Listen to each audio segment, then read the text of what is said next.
नमस्कार दोस्तों, मैं हूं शिवराज और आप सुन रहे हैं हॉरर पॉडकास्ट मेरे यानी शिवराज के साथ। आज की कहानी शुरू करने से पहले आपके लिए एक चैलेंज है। चैलेंज कहे या इसे कुछ भी कहे, लेकिन मैं चाहता हूं कि आज आप कोई और कमेंट लिखने के बजाय अपना नाम लिखिए। असल में आप सभी दोस्तों में कुछ दोस्त ऐसे भी हैं जिनके नाम के बजाय वहां पर बस यूजर ऐसा दिखाई देता है। कभी कोई अपने माता पिता का अकाउंट यूज करता है तो कोई अपने भाई बहन का। इसलिए मैं बस आप लोगों के नाम जानना चाहता हूं। तो जो भी आपका नाम है उसे बस कमेंट में लिख दीजिए और उसके आगे आप जो चाहे लिख सकते हैं। और अपना नाम लिखने के बाद अपने नाम को लाइक भी कीजिए और हो सके तो दूसरों के नामों को भी। तो आइए आगे बढ़ते हैं, आज की कहानी शुरू करते हैं। कुछ चेहरे हमेशा के लिए हमारे दिमाग में छप जाते हैं, पता नहीं क्यों। उनमें कुछ भी खास नहीं होता, लेकिन मजे की बात यह है कि हमें यह एहसास भी नहीं होता कि कोई चेहरा हमारे जहन में छप चुका है, जब तक कि वो चेहरा अचानक हमारे सामने नहीं आ जाता। वैसे तो गोपाल को याद रखने लायक कोई कारण नहीं था। न वो पढ़ाई में होशियार था और न ही वो किसी खेल में अच्छा था। हम दोनों दोस्त भी नहीं थे, या शायद उसका कोई दोस्त ही नहीं था। मैंने स्कूल के दिनों में उसे हमेशा उदास चेहरा लिए यहाँ वहाँ घूमते हुए देखा था। उसकी बस इतनी ही पहचान मुझे याद है। और उस पर 15 साल बीत जाने के बाद एक सुबह मैंने उसे अपने सामने आते देखा और मेरे मन में अचानक से उसकी तस्वीर उभर आई। हो, ये तो गोपाल है। दरअसल मुझे वहीं रुक जाना चाहिए था, या फिर ज्यादा से ज्यादा उससे पूछताछ कर वहां से निकल जाना चाहिए था, लेकिन मैंने ऐसा नहीं किया और मैंने उसे रोका। क्या तुम्हारा नाम माने है? असल में मेरा जॉब ट्रैवलिंग सेल्समैन का था, तो अनजान लोगों से बात करना मेरी आदत थी और मैं दिन भर में न जाने कितने अजनबियों से अपना काम निकलवाने के लिए बात किया करता था। लेकिन उस वक्त मेरे पूछने के पीछे ऐसा कोई इरादा नहीं था। शायद तब उसने नहीं कहा होता तो मैं उसे सॉरी कहकर आगे चला जाता। उसने थोड़ा गड़बड़ा कर कहा, हाँ मेरा नाम माने है, लेकिन मैंने आपको पहचाना नहीं।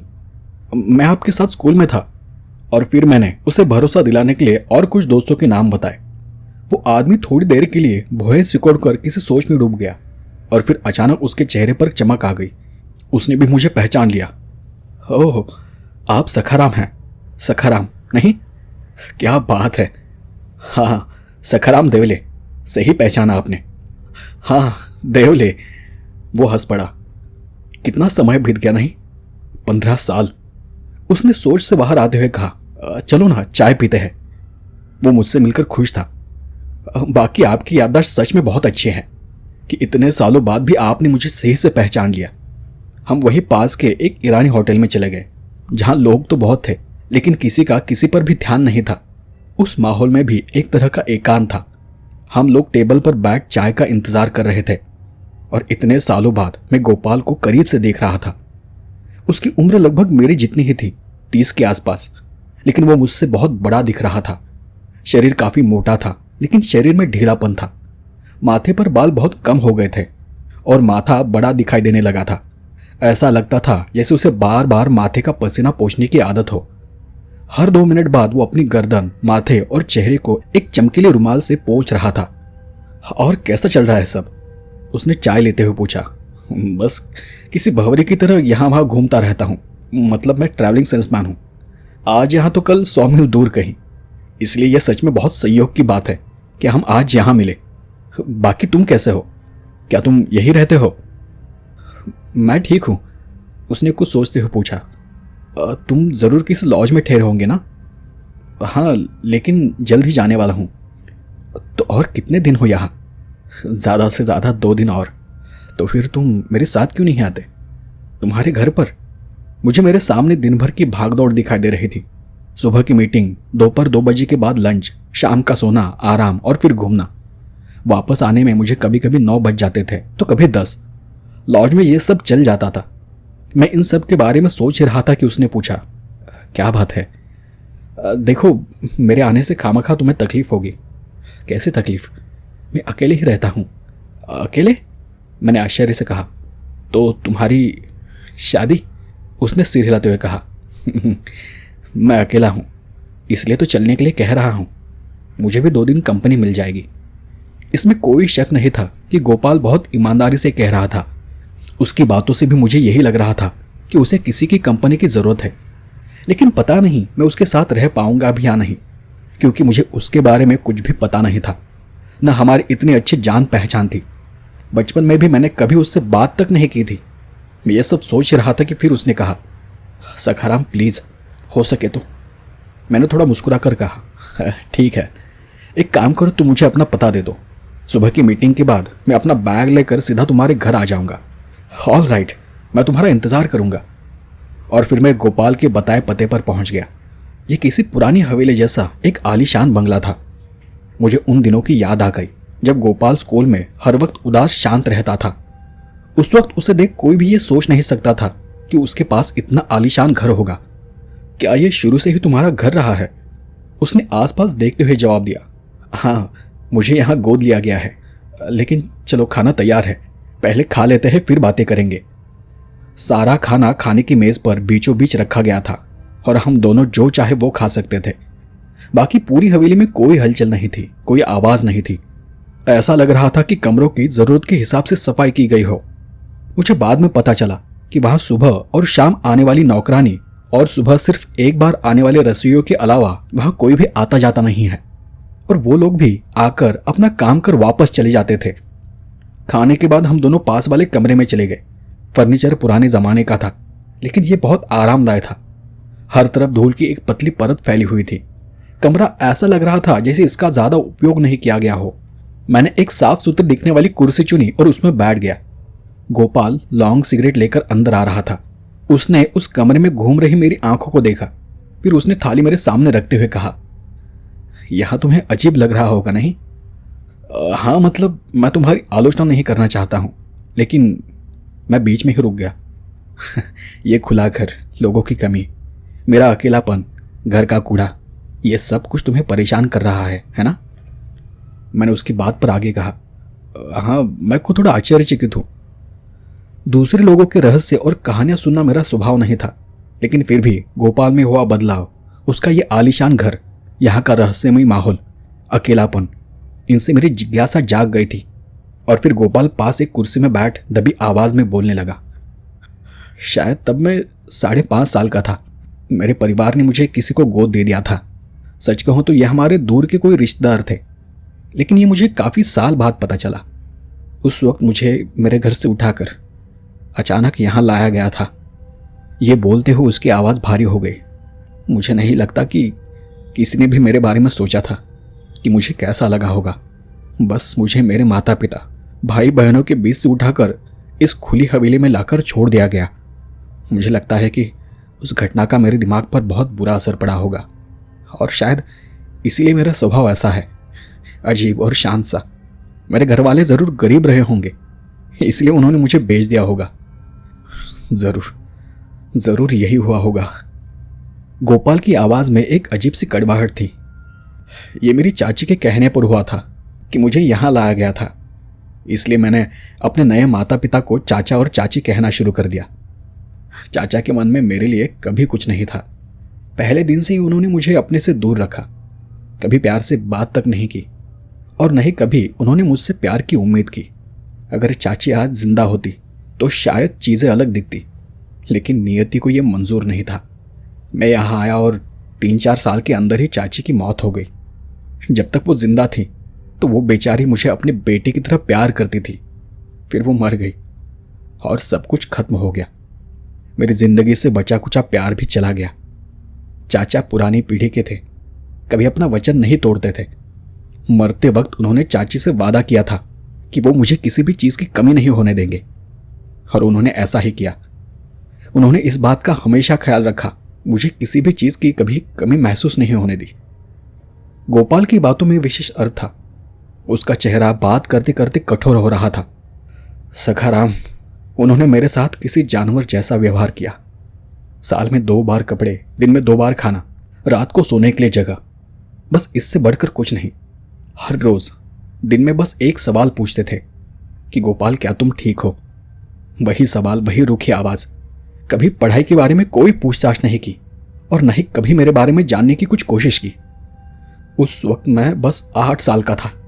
वो मुझसे प्यार नहीं करते थे, न उन्हें मुझसे कुछ उम्मीद थी। असल में वो मुझसे किसी भी तरह का संपर्क ही नहीं चाहते थे। हम दोनों के बीच एक सख्त फौलादी दीवार थी जो आखिरी वक्त तक नहीं टूटी। उस दौरान मैंने मैट्रिक पास किया। उस दिन सुबह भी उन्होंने मुझे यही पूछा, गोपाल, तुम ठीक हो ना? मैं दोपहर को डरते हुए उनके कमरे में चला गया। मुझे आज भी वो दिन ठीक से याद है। मुझे आगे क्या करना था, क्या बनना था, इस बात की उन्हें कोई चिंता नहीं थी। तब मैंने उनसे पूछा था कि क्या मैं कॉलेज में दाखिला लूं, और उन्होंने कहा, कितने पैसे चाहिए? सखाराम, मैं तुमसे सच कहता हूं, उस सवाल के बाद मेरी सारी खुशी एक पल में गायब हो गई। लेकिन फिर भी मैं इस घर में रहा। बाद में मैं कॉलेज चला गया, लेकिन किसी भी चीज में मेरा मन नहीं लगा। पता नहीं ये सब मैं किसके लिए और क्यों कर रहा था। बचपन से जो कुछ मेरे साथ हुआ था, उस सब से मेरा लोगों से भरोसा उठ गया था। मेरा दिल अंदर ही अंदर किसी फल की तरह सड़ रहा था। फिर उसके बाद मैंने ग्रेजुएशन पूरी कर ली, और अब मेरे सामने एक सवाल था कि अब आगे क्या। तब मैं सोचने लगा कि अब मैं बड़ा हो गया हूं, अब मैं सीधे सीधे चाचा से बात कर सकता हूं। कभी ना कभी तो मुझे बात करनी ही थी। और फिर से उस दिन दोपहर मैं उनके कमरे में चला गया। वो अपनी आराम कुर्सी पर बैठ कुछ पुराने कागज पढ़ रहे थे। मेरे आने के आहट से उन्होंने अपना सिर उठाकर बस एक नजर मेरी तरफ देखा, और मुझे आज भी याद है कि काफी लंबे वक्त बाद हमने एक दूसरे को देखा था। उनकी नजर में मैं किसी अजनबी जैसा था, और फिर बेशक वही हुआ जो होना था। मैंने उन्हें बताया कि मैंने ग्रेजुएशन पास कर ली है। उन्होंने कुछ नहीं कहा।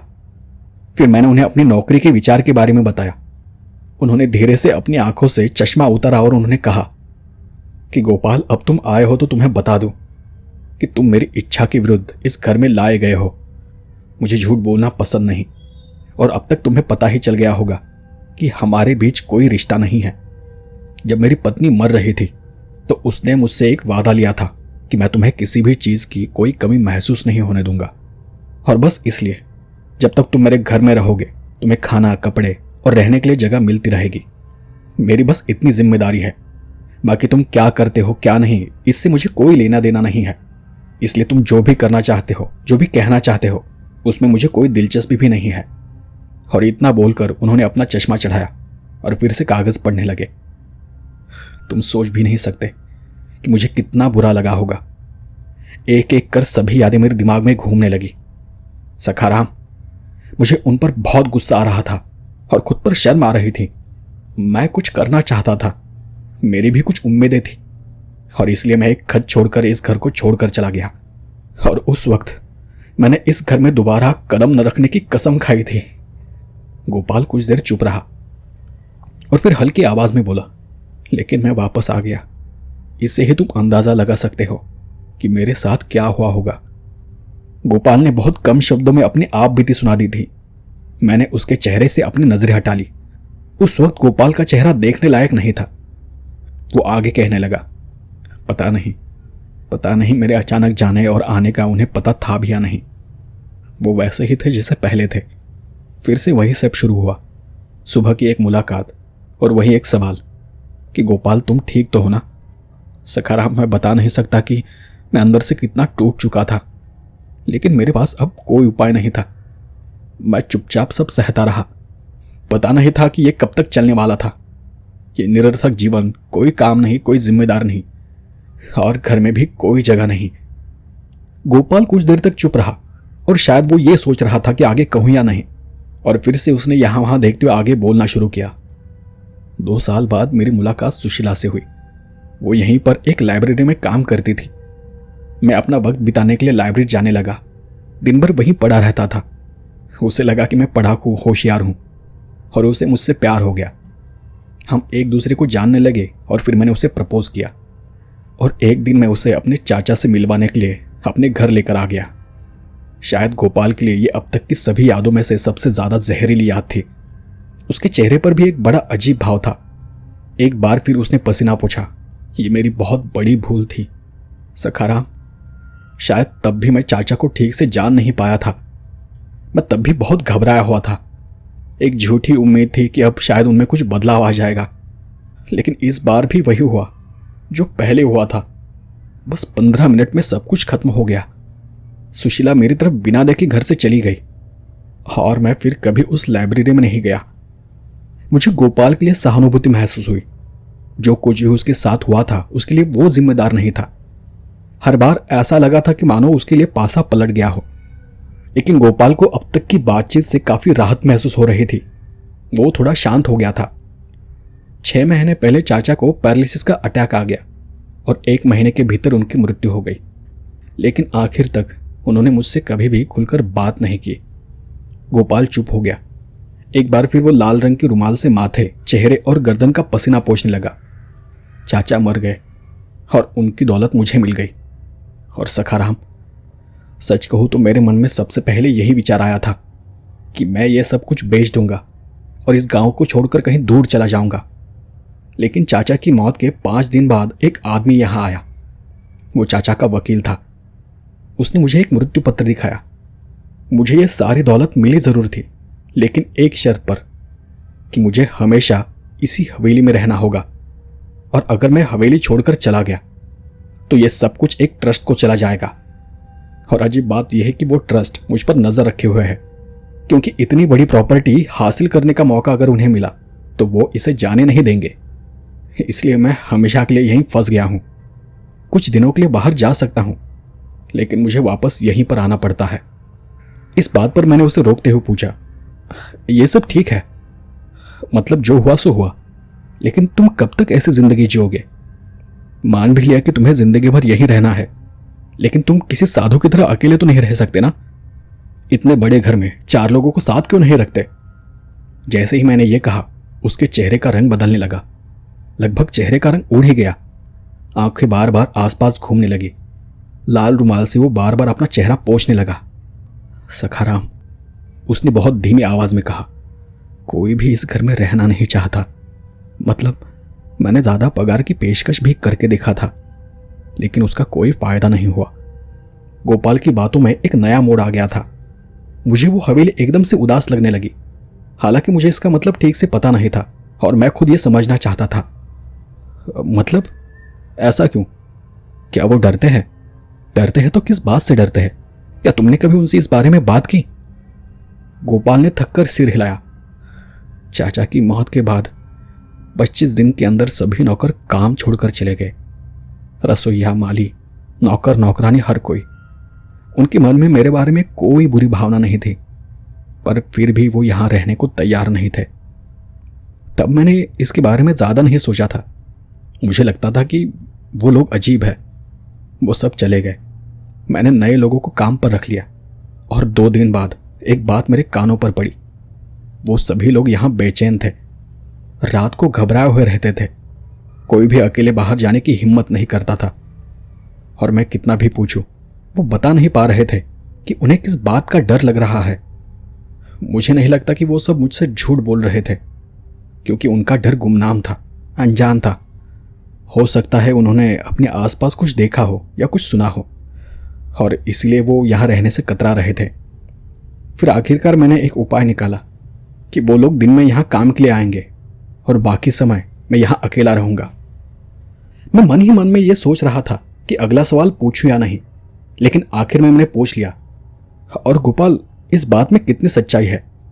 क्या तुम्हें कुछ भी अजीब अलग महसूस हुआ है?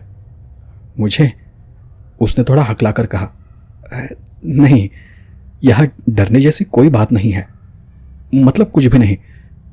उस वक्त मेरे सामने 2 बातें बिल्कुल स्पष्ट हो गई थी कि गोपाल झूठ बोल रहा था, क्योंकि वो बहुत डरा हुआ था। उसके बाद हम दोनों शांत बैठे रहे। उसने बात बदल दी और मेरी पूछताछ करने लगा, लेकिन मुझे शक था कि मैं जो कह रहा था उस पर उसका ध्यान ही नहीं था। करीब 4 बजे हमने चाय पी। हम दोनों अंदर गए। फिर मेरे शाम के चलने फिरने का वक्त हो गया था। तब बाहर जाते जाते मैंने उसे कहा, रात के 9 या 10 बजे तक आ जाऊंगा, ठीक है? और हाथ हिलाकर मैं बाहर चला गया। शाम तक मेरी मीटिंग्स चलती रही, लेकिन उस बीच मुझे गोपाल ने बताई बातें याद आ रही थी। मैंने अपना काम रात करीब 9:30 बजे तक खत्म किया और मैं वापस चला गया। उस रात में हल्की धीमी ठंड थी। चहल पहल भी खत्म हो गई थी। टैक्सी का विचार छोड़कर मैं पैदल ही गोपाल के घर की ओर निकल पड़ा। यह सच है कि गोपाल का जीवन किसी चक्रव्यूह में फंसे इंसान की तरह था, लेकिन न जाने क्यों मुझे यह लग रहा था कि उसने मुझे सिर्फ एक ही पक्ष बताया है। कुछ ऐसा भी हो सकता है जो मैं नहीं जानता, लेकिन मैं यहां इसके बारे में जानने नहीं आया था। मैं तो बस एक मेहमान था। मन में बार बार उस बड़ी लेकिन सुनसान हवेली का विचार आ रहा था कि कैसे एक दूसरे से नफरत करने वाले 2 लोग सालों तक इन 4 दीवारों में बंद रहे थे। वो जगह वो हवेली उनकी जहरीली यादों से भरी पड़ी थी और मैं नौकरों के व्यवहार से बस ये समझ पा रहा था कि ये जहर आज भी उस हवेली में मौजूद है। वो हवेली दूर किनारे पर थी और उसके पीछे का ज्यादातर हिस्सा सुनसान था। गोपाल उस दूर हवेली में अकेला ही रहता था और शायद अब वो मेरे आने का इंतजार कर रहा था। मैं आखिरी मोड़ पर मुड़ा और मैंने सामने उस हवेली को देखा। हवेली का सिर्फ निचला हिस्सा रोशनी से जगमगा रहा था। नीचे के सभी कमरों में लाइट जल रही थी। काले आकाश के सामने हवेली धधकती भट्टी जैसी लग रही थी। दरवाजा खोलने में गोपाल ने काफी देर लगा दी। अगर गोपाल सच में मेरा इंतजार कर रहा था तो दरवाजा खटखटाने के बाद उसने दरवाजे तक पहुंचने में इतनी देर क्यों लगा दी? और जब वो दरवाजे के पास आया तब भी उसने दरवाजा नहीं खोला था। तुम सखाराम हो ना? मेरी आवाज सुनने के बाद ही उसने दरवाजे की कुंडी खोल दी। आने में कहीं देर तो नहीं कर दी मैंने अंदर जाते हुए पूछा। नहीं नहीं, ऐसा नहीं है, उसने अपना पसीना पोंछते हुए कहा। और जैसे ही मैं अंदर आया उसने दरवाजा झट से बंद कर दिया। मेरे कपड़े बदलने तक गोपाल ने सारा खाना मेज पर रख दिया था। खाना सुबह का था और उसे देख समझ आ रहा था कि उसने अभी अभी उसे गर्म किया है। इसके अलावा उसने शाम को बाहर जाकर खाने की और चीजें खरीद कर लाई थी। सोने से पहले हमने बाहर के कमरे में थोड़ी देर बातें की। कमरे की सभी खिड़कियां बंद थी। मुझे उस उदास माहौल में बेचैन सा लग रहा था। मेरे मन में अभी भी बाहर की शांत, ठंडी और सुगंधित रात तैर रही थी और मैं खिड़की खोलने चला गया। सखाराम, गोपाल ने अचानक कहा। क्या हुआ? मुझे उसकी बात का मतलब समझ नहीं आया। नहीं, इसे बंद ही रहने दो, रात में कीड़े मकोड़े अंदर आ जाते हैं। मैं वापस आ गया और फिर उसने आगे कहा। शायद तुम्हें लग रहा होगा कि मैं कितना डरपोक हूं, लेकिन सच में कीड़े रात भर हवेली में घूमते रहते हैं। मैंने उसे कुछ नहीं कहा। मैंने सोचा कि बस 1-2 दिन की तो बात है और फिर मैंने पूछा, मेरा कमरा कहाँ है? तुम्हारा कमरा दूसरी तरफ है, चलो मैं दिखाता हूं। चलते चलते मैंने उससे पूछा, ऊपर का कमरा अच्छा रहेगा नहीं?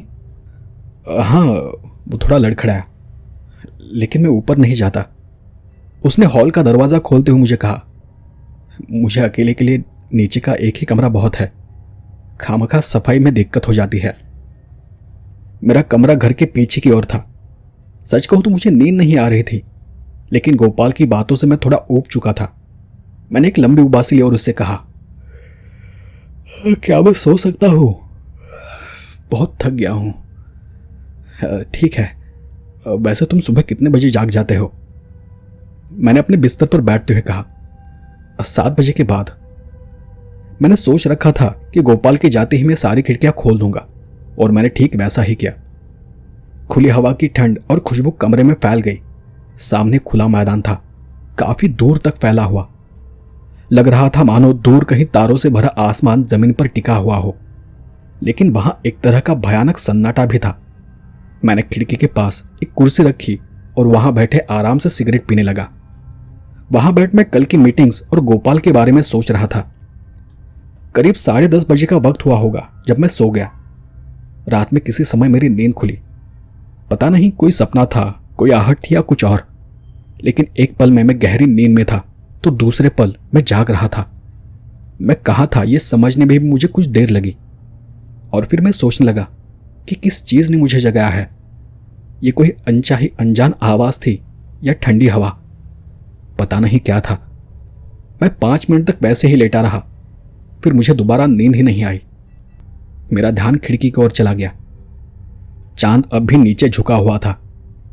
उसकी सफेद चांदनी पूरे कमरे में फैल रही थी। मुझे फिर से सिगरेट की तलब हुई और मैंने खिड़की के पास खड़े होकर सिगरेट सुलगा दी। सिगरेट पीते हुए मैंने दूर सामने देखा। अब मुझे सामने का नजारा कुछ अलग लग रहा था, क्योंकि अब आसमान में चांद था। नीचे हर जगह चांदी जैसी चमक उभर आई थी, लेकिन वहां एक और चीज थी जो मैंने पहले नहीं देखी थी। बंगले के पीछे 20-25 फीट दूर एक खेत के बीच में एक बिजुका खड़ा था। दरअसल ये इतना आकस्मिक था कि मैं खुद हैरान था। काफी देर तक मेरी नजर चांद की रोशनी में शांत अकेली खड़ी उस आकृति पर टिकी रही। सिर की जगह पर एक सफेद रोएदार गोला। दोनों ओर लंबी और छड़ीदार भुजाएं, नीचे ऊंची नुकीली टांगे और इन सब के ऊपर लटके हुए फटे पुराने कपड़े। कभी कभार हवा के झोंकों के कारण ये थोड़ा हिल रहा था। शायद तेज हवा होती तो ये और तेजी से हिलता। पता नहीं क्यों, पर मुझे वो सब अजीब लगा।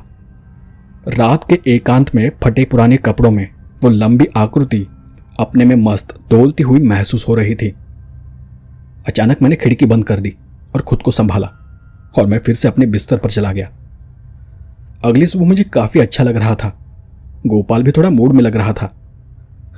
आपकी नींद कैसी रही? मैंने उसे उत्तर दिया, बहुत बढ़िया। हम दोनों ने अपना नाश्ता खत्म किया और मैं उससे विदा लेकर करीब 9 बजे घर से निकल पड़ा। मुझे दिन भर का काम खत्म करना था। फिर जैसे मैंने डायरी में लिखा था, दिन भर मेरी सारी मीटिंग्स चलती रही। पूरे दिन में इतना बिजी था कि बाकी कुछ सोचने का वक्त ही नहीं मिला। करीब 1 बजे में थोड़ा फ्री हो गया। उस वक्त मुझे काफी गर्मी लग रही थी, तो टैक्सी कर मैं गोपाल के घर पहुंचा। कुछ कागजात छानने और दोपहर के खाने में मेरा कुछ वक्त चला गया। कल रात मेरी नींद पूरी नहीं हुई थी, इसलिए अब सचमुच बहुत नींद आ रही थी। आंखें बंद होने लगी थी। 5-10 मिनट तक इधर उधर की बातें करने के बाद मैं अपने कमरे में चला गया। सोचा कि 4 बजे तक आराम से सोऊंगा। मैं कमरे में आया और जो खिड़की मैंने रात को खुली छोड़ी थी, सुबह गोपाल ने उसे बंद कर दिया था। मुझे उसके पागलपन पर आश्चर्य हुआ और मैंने फिर से उस खिड़की को खोल दिया। कुछ देर तक बाहर देखता रहा। दोपहर की कड़कती तेज धूप में मैं ज्यादा दूर तक देख नहीं पा रहा था। वो रोशनी आंखों में चुभ रही थी। फिर मैं बेड पर गया और करवट बदलकर जल्द ही गहरी नींद में सो गया। करीब 3 बजे मेरी नींद खुली। कुछ देर तक आलस के कारण मैं बस लेटा रहा। मैंने वहीं पर सिगरेट सुलगा दी और एक हाथ सिर के नीचे रखकर पड़ा रहा। सूरज की तिरछी किरणें खिड़की से अंदर आ रही थी और उसी के साथ बाहर की गर्म हवा भी। मेरे मन में उस पल कुछ था, कुछ अजीब लग रहा था। शायद मैं उसी विचार के कारण नींद से जाग गया था। कुछ ऐसा था जो मुझे नोटिस करना चाहिए था और मैंने नहीं किया था। इसका संबंध इसी जगह से था, गोपाल से, उसकी इस हवेली से। मैं अपनी जगह से उठा और सिगरेट बुझाने के लिए खिड़की के पास चला गया और कल की रात मुझे याद आ गई और मैं दंग रह गया। उस दोपहर जब सूरज की चिलचिलाती गर्मी मेरे शरीर से गुजरी, तब मेरा शरीर कांप उठा। शरीर में अचानक कांटा चुभ गया। मेरी आंखें सामने खुले मैदान पर टिकी हुई थी और मैं बार बार वही हिस्सा देख रहा था, क्योंकि अब मैदान खाली था। बिजुका की लंबी गठीली आकृति जो कल रात ढलती चांदनी में हवा में लहराते हुए मैंने देखी थी, वो अब कहीं नजर नहीं आ रही थी। पूरा मैदान सुनसान था। आप सोचोगे कि कितनी मामूली बात है, लेकिन ऐसी बेहुदा चीज किसने की होगी। और फिर सामने फैले वीरान खेत को देखकर मैंने सोचा, ये खेत में बिजुका खड़ा करने के दिन नहीं है। सूखी मिट्टी में एक हरा पत्ता तक नहीं था। नहीं, बंजर जमीन में कौन बिजुका खड़ा करता है। लगा कि मेरे मन में कोई चोर दरवाजा खुल गया हो और मेरे मन में एक के बाद एक कई विचार आ गए। गोपाल की कहानी, यहाँ के गांव वालों का डर, गोपाल का खिड़कियां बंद रखना और कल रात में जब यहां आया था तब भी अंदर से 2 बार पूछना, ऊपर की मंजिल का हमेशा बंद रहना। गोपाल किसी चीज से डरा हुआ था और उस डर को अब मैं भी महसूस कर पा रहा था। मैंने फिर वही सोचा कि मुझे थोड़ी ना यहां रहना है, कल शाम तक मैं यहां से चला जाऊंगा। और तभी कमरे के दरवाजे पर दस्तक हुई। गोपाल की आवाज से मैं थोड़ा चौंक गया। उसके अंदर आते ही मैंने पूछा, हवेली के पीछे ये जमीन किसकी है? गोपाल ने चाय की प्याली नीचे रख दी और कुछ याद करने लगा। जहां तक मुझे पता है कि ये किसी अकेले की नहीं है। जैसा कि मुझे याद है कि 7 या 8 साल पहले ये जमीन एक हाउसिंग सोसाइटी ने खरीद ली थी, लेकिन अभी तक वहां कुछ भी काम नहीं हुआ है। मैंने फिर उससे पूछा, क्या वो जमीन किसी किसान को दी गई है? अरे हाँ, वहां हल चलाने के निशान हैं। उसने मुस्कुराते हुए फिर आगे कहा, मैंने भी सुना था कि 2-3 साल पहले किसी किसान ने इसे कसने के लिए लिया था, पर वहां पर कुछ उगा नहीं और तब से यह हिस्सा बंजर पड़ा हुआ है। गोपाल ने मेरे चेहरे की ओर देखा और फिर कहा, लेकिन तुम ये सब क्यों पूछ रहे हो? मैं उससे कुछ बोलने वाला था, लेकिन फिर मैंने अपने आप को रोका। कुर्सी से उठते हुए मैंने उससे कहा, कुछ नहीं, गांव के आसपास आमतौर पर ऐसी बंजर जमीनें दिखाई नहीं देती, बस इसलिए पूछ रहा था। मुझे नहीं पता कि मैंने उसे रात के अनुभव के बारे में क्यों नहीं बताया। शायद मैंने सोचा कि जिसके बारे में मैं ठीक से जानता नहीं हूं उसके बारे में बात कर उसे परेशान करना सही नहीं होगा। शायद वो बातें सुनकर वो और भी डर जाता। आखिरकार मैं तो बस 2 दिन का मेहमान था। कपड़े बदलते समय मेरी नज़र बार बार बाहर जा रही थी, उस खुले मैदान को देख रही थी। मेरी एक अपॉइंटमेंट थी रात 8:30 बजे, इसलिए मैं शाम को घर से बाहर चला गया और मीटिंग खत्म होने के बाद मैं वापस हवेली जाने के लिए निकला। लेकिन सच कहूं तो वो दूसरी रात गोपाल की हवेली में बिताने की मुझे कोई इच्छा नहीं थी। हमारी दोस्ती इतनी गहरी भी नहीं थी, लेकिन फिर भी पता नहीं क्यों मैं वापस उस हवेली पर चला गया। मुझे शक होने लगा था कि उस हवेली में उसके आसपास कुछ तो अजीब बात है। जो भी है वो प्राकृतिक नहीं है। मैं वापस आ गया। आज भी बंगले का आधा हिस्सा ही रोशन था और आधा अंधेरे में डूबा हुआ था, खासकर ऊपर के कमरों का हिस्सा। मैं कुछ देर तक दरवाजे पर इंतजार करता रहा। एक पल सोचने के बाद मैंने दरवाजा खटखटाया। दरवाजे के बिल्कुल करीब से अंदर से एक आवाज आई। कौन कौन है? गोपाल की आवाज थी, लेकिन वो बहुत घबराया हुआ लग रहा था। गोपाल, मैं सखाराम, दरवाजा तो खोलो। गोपाल ने फिर दरवाजा खोला। उस पल उसका चेहरा बड़ा अजीब लग रहा था। ऐसा क्या हुआ होगा कि उसे इतना पसीना आ रहा था? रुमाल से पसीना पोंछते हुए उसने कहा, मैंने तुम्हारे कदमों की आहट सुनी, फिर बहुत देर तक तुम्हारी आवाज नहीं आई, तो लगा कि मैंने उसकी बात को तोड़ते हुए कहा, अरे मैं बस बाहर खड़ा होकर आसपास देख रहा था। लेकिन सच कहूं तो गोपाल की हालत देख मुझे उसकी दया आ रही थी। गोपाल इस खाली हवेली में रोशनी कर रात रात अकेला बैठा रहता है। बाहर से आने वाली छोटी से छोटी आवाज पर ध्यान रखता है। उसे किस बात का डर था? इस वक्त भी उसे गेट से दरवाजे तक आती कदमों की आहट सुनाई दी और वो आवाज दरवाजे तक आकर रुक गई। पता नहीं था कि दरवाजे के बाहर क्या खड़ा है और वो इस बात को लेकर बहुत डरा हुआ था। फिर उसने उस बात को टाल दिया। चलो, खाना तैयार है, मैंने मेज पर बैठते हुए कहा। गोपाल, वैसे मेरा यहाँ का सारा काम खत्म हो गया है, इसलिए मुझे कल यहाँ से निकलना होगा। तुमने जो भी मेरा आतिथ्य किया उसके लिए बहुत बहुत धन्यवाद गोपाल। मुझे लगता है कि उस पल उसका मूड काफी बदल गया था। खाने के वक्त उसने मुझसे ज्यादा बात नहीं की, बल्कि उसका खाने पर बिल्कुल ध्यान ही नहीं था। जब हम बाहरी कमरे में बैठे तब उसने अचानक कहा, क्या तुम सच में जाने वाले हो सखाराम? हाँ बिल्कुल, बल्कि मुझे कल ही निकल जाना चाहिए था, बहुत जरूरी काम बाकी है। मुझे लगा कि तुम कुछ दिन और रुकोगे।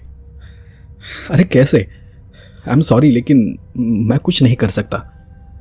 उसने कुछ नहीं कहा। मेरी जिज्ञासा मुझे चुप बैठने नहीं दे रही थी और फिर मैंने सोचा कि कुछ पूछने के लिए यही सही समय है और मैंने झट से कहा, गोपाल, मुझे लगता है कि तुम किसी बात को लेकर परेशान हो। मैं तुम्हारी निजी जिंदगी के बारे में जानना नहीं चाहता, लेकिन मुझे लगता है कि तुम्हारे दिल पर कोई बहुत बड़ा बोझ है। अगर तुम चाहो तो मैं तुम्हारी मदद कर सकता हूं। गोपाल कुछ देर तक चुप रहा। मुझे लगा कि वो मेरे सवाल का जवाब नहीं देगा, लेकिन फिर उसने बोलना शुरू किया। उसकी आवाज बहुत थकी हुई थी, वो बहुत हताश लग रहा था। सखाराम, कुछ वक्त तक मुझे लगता था कि मेरे नौकर झूठ बोल रहे हैं, लेकिन अब मैं खुद उनके जैसा हो गया हूं। मुझे इस पूरी हवेली से डर लगता है। ऊपर की मंजिल पर मैं महीनों महीनों तक नहीं जाता हूं। वो कमरे मेरे चाचा के हैं, मतलब थे, लेकिन नीचे भी मैं डर डर के रहता हूं। अगर तुम मुझसे पूछो कि मैं किससे डरता हूं, तो शायद मैं इसका जवाब नहीं दे पाऊंगा। मुझे उसकी ये अजीब बातें पसंद नहीं थी, इसलिए मैंने उसकी उस बात पर कहा, लेकिन गोपाल, तुम्हें जो डर लगता है उसका कोई तो आधार होगा। तुमने यहां कुछ तो अनुभव किया होगा। मुझे यह सवाल नहीं पूछना चाहिए था, क्योंकि गोपाल के चेहरे पर अब डर की रेखाएं उभर आई थी। सखाराम, मैं इतना बहादुर नहीं हूं कि रात में लाइटें बुझाने की मेरी हिम्मत हो। मैंने उसे फिर पूछा, लेकिन यहां ऐसा क्या है जिससे तुम डरते हो? और फिर वो किसी टूटती इमारत की तरह ढह गया। हाँ। फिर उसने चिल्लाते हुए कहना शुरू किया, जो कोई सुनना चाहता हो वो सुन ले। हाँ, ये हवेली भूतहा है। हर रात ये हवेली भूतहा हो जाती है। हवेली के आसपास कुछ मंडराता रहता है, अंदर आने की कोशिश करता है। उसकी सरसराहट सुनाई देती है।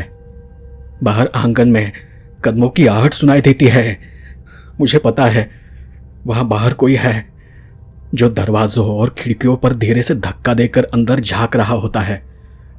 मैं नाम नहीं बताऊंगा, लेकिन मैं अच्छी तरह से जानता हूं कि वो कौन है। अब तक जो उसके अंदर दबा हुआ था उसका विस्फोट हो गया था।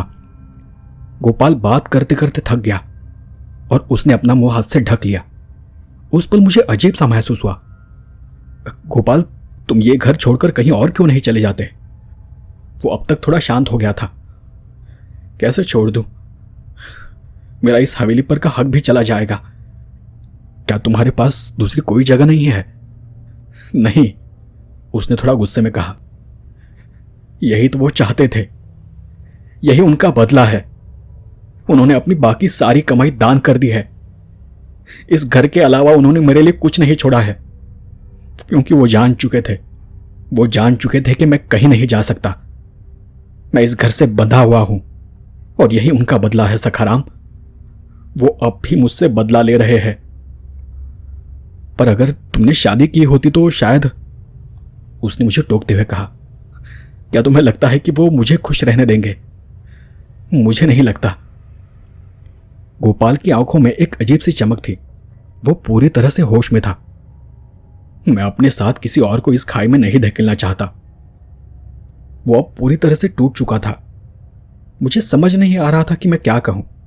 मैंने किसी तरह उसे समझाया, शांत किया और फिर मैं अपने कमरे में चला गया और गोपाल अकेला उस रोशनी वाले हॉल में बैठा रहा। मैं कमरे में आ गया, कपड़े बदले और सोने के लिए बिस्तर पर लेट गया, लेकिन नींद आने की कोई संभावना नजर नहीं आ रही थी। गोपाल की बातों से मेरा मन अशांत हो गया था और तब मैंने खिड़की खोली और मैं हैरान रह गया। सामने खुले मैदान में बिजूका खड़ा था। कुछ क्षण तक मैं वहीं पर खड़ा रहा। दिमाग को एक झटका सा लगा, जैसे दिमाग सुन्न हो गया हो। शायद ये वैसा नहीं होगा जैसा दिख रहा है। इसके पीछे जरूर कोई कारण होना चाहिए। लेकिन मेरी नजर सामने सफेद चेहरे की आकृति पर टिकी थी, जो लकड़ी की ऊंची टांगों पर आगे पीछे हिल रहा था। हवा के साथ साथ उस पर चढ़ाया फटा पुराना कपड़ा भी फड़फड़ा रहा था। और उसे देखते हुए मेरे मन में विचार आया। मेरे लिए जैसे ये एक चुनौती थी। लगा जैसे ये मेरे विश्वास, साहस और तर्क की परीक्षा है। एक ही रास्ता था कि मुझे खुद बाहर जाकर देखना होगा। मुझे तब तक चैन नहीं आएगा जब तक मैं खुद जाकर देख नहीं आता। ऐसा लग रहा था जैसे वक्त रुक गया हो। पता नहीं मैं न जाने कितनी देर तक वहीं खड़ा बाहर ताकता रहा। शायद कुछ सेकंड या कुछ मिनट तक। मुझे बाहर जाना था, पर कैसे? खिड़की से मैं आसानी से उतर सकता हूं, लेकिन घर में गोपाल है। अगर वो अचानक कमरे में आ गया और उसे मैं यहां नहीं मिला तो वो और डर जाएगा। कमरे को अंदर से बंद करना होगा। उस कांपती थरथराती आकृति पर एक नजर डालते हुए मैं अंदर की ओर मुड़ा। बहुत धीरे से दरवाजा बंद कर लिया और फिर वापस खिड़की के पास आकर बाहर देखने लगा। उस पल का एहसास बहुत अजीब था। कुछ पल के लिए लगा जैसे सब कुछ मेरे चारों ओर घूम रहा है, और अगले ही पल सब कुछ एकदम से रुक गया। किसी फोटो की तरह वो स्थिर हो गया। सामने सितारे दिखाई देने लगे। मेरे सामने खाली सुनसान खेत था। इसमें कुछ भी नहीं था, कोई पत्ता, कोई लकड़ी तक नहीं। बस दूर तक फैली हुई बंजर जमीन थी। मन में अजीब अजीब विचार आ रहे थे, लेकिन मैं खिड़की से बाहर निकल गया। ये किसी और के लिए नहीं था, बस मेरे लिए था। मैं खुद देखना चाहता था। चांद की रोशनी धरती पर सफेद रंग से तैर रही थी और आखिर में बाहर चला गया। ये मेरा डर था या कुछ और था, पता नहीं। गोपाल ने कुछ कहा था कि यहां कुछ मंडराता रहता है, और अब मेरी आंखों में वो डर छा गया। मेरी आंखों में उस गुमनाम चीज का डर और आतंक था। सन्नाटा डर में बदल गया। रात भी कुछ अलग सी लग रही थी। लगा जैसे ऊपर आसमान से कोई उतर रहा है, ऊपर चांदनी से झरता हुआ, हवा में बहता हुआ, हवेली के चारों ओर काला कोहरा सा छाया हुआ था, एकदम घना कोहरा। मैंने एक कदम आगे बढ़ाया और अपने कंधे के ऊपर से पीछे मुड़कर देखना चाहा। लगा जैसे पीछे कोई है। उसका न कोई आकार है, न कोई रंग है, न कोई रूप है, लेकिन कुछ है जो झूठ नहीं है, जिसने उस काली रात पर कब्जा कर लिया है। अंधेरे का कण कण उसके साथ सुलग रहा है। मैंने हवेली का एक चक्कर पूरा कर लिया। मुझे वास्तव में वहां कुछ भी दिखाई नहीं दिया, लेकिन जब मैं खिड़की के पास लौटा तो मेरे दांत भींचे हुए थे, मेरी मुट्ठियां कसकर दबी हुई थी, मेरा शरीर पसीने से भीग चुका था। मैं किसी तरह खिड़की से अंदर आ गया और बेजान सा कुर्सी पर बैठ गया। बस आंखें बंद करके मैं पड़ा रहा। सच कहूं तो मैं मुश्किल से 100-150 मीटर चला था, लेकिन उतने में मैं इतना थका हुआ था जैसे कि मैंने कई मीलों की दौड़ लगाई हो। ऐसा लग रहा था मानो शरीर में ताकत खत्म हो गई है। न कुछ सोच पा रहा था और न कुछ कर पा रहा था। मैं बस पड़े रहना चाहता था। कुछ समय बाद शरीर पर जो अजीब सा दबाव था, जो थकान थी, वो कम हो गई। कपड़े पसीने से भीग गए थे और रात की ठंडी हवा से शरीर कांप रहा था। मैं इतना थक गया था कि कुर्सी पर बैठे बैठे ही मेरी आंख लग गई। फिर अचानक से मैं जाग गया, अपनी जगह से उठा और खिड़की लगाने आगे चला गया। और फिर कुछ देर पहले हुए एहसास से मेरे शरीर पर रोंगटे खड़े हो गए।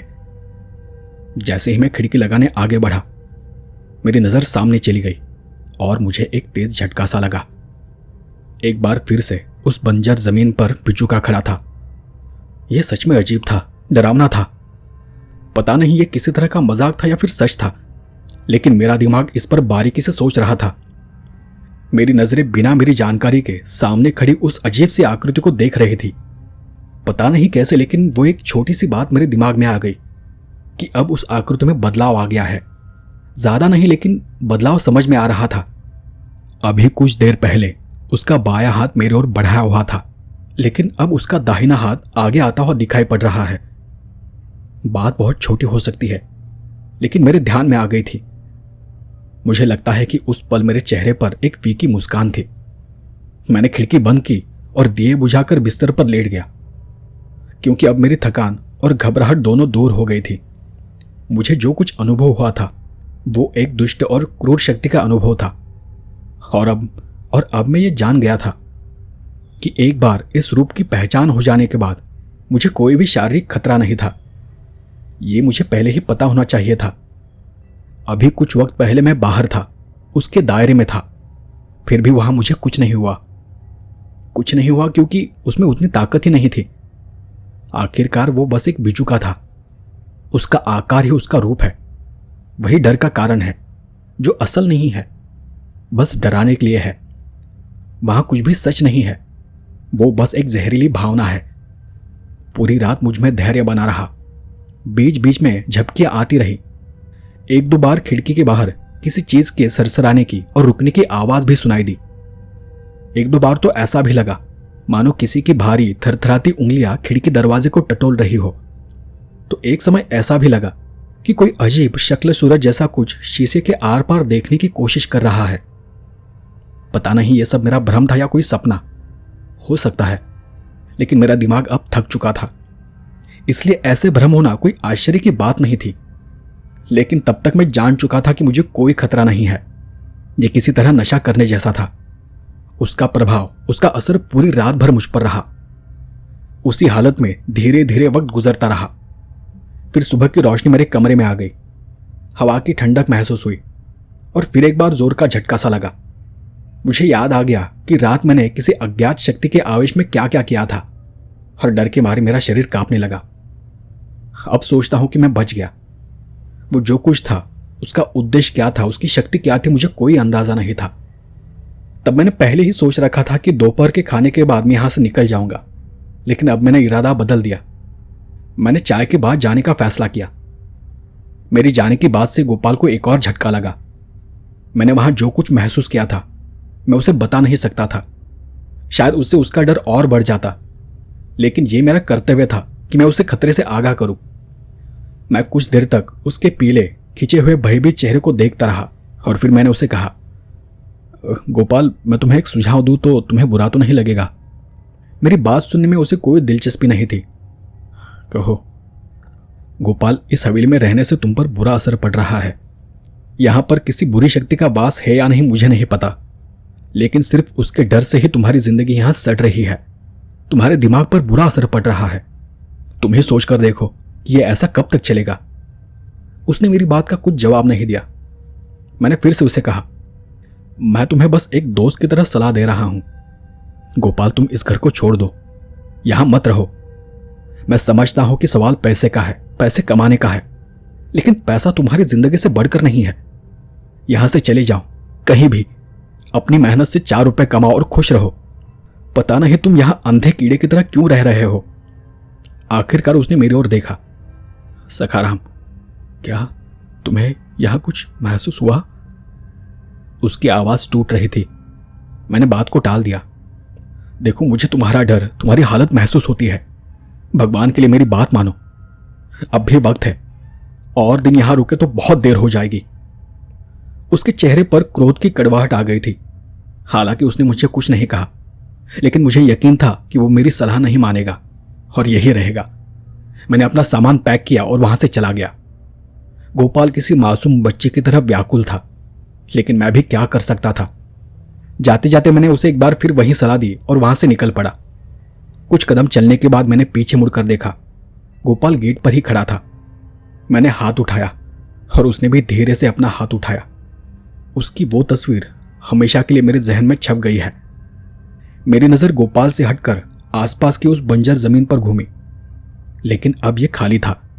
वहां कोई बिजू का नहीं था, या शायद सिर्फ अभी के लिए नहीं था। इस मामले से मेरा जो कुछ संबंध था वो अब खत्म हो चुका था। मेरे लिए वो सब बस घटनाएं थी। यह कुछ ऐसा था जिसने मुझे सोचने पर मजबूर कर दिया था। मुझे कल रात खेत में 2-3 बार बिच्छू दिखाई दिया था।